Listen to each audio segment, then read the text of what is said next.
Өнөөдөр битээр шарсан оромог хийж байна. Эхлээд гурилаа зураад тавтгаалаад битээр 4 янзаар хийх гэж байгаа. Эхнийх нь өрөмтэй, дараагийнх нь халиартай, дараагийнх нь байцаатай, төмөстэй хийх гэж байгаа.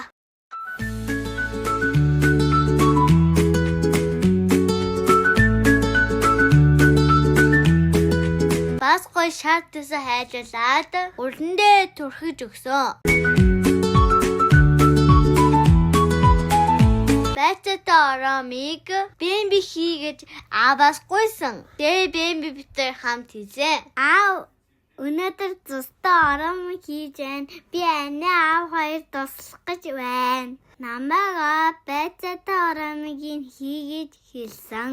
Надаа яаж хийхээ зааж өгсөн. 4 янзын оромыг хийж байгаа гэж аав хэлсэн. Би аавтайгаа ээжтэйгээ дуусаад хоол хийх дуртай шүү. Одоо ингээд гоё оромгоо шарах шүүгэндээ хийх байна. Гоё оромог болох байх та. Баярлалаа. Баяртай.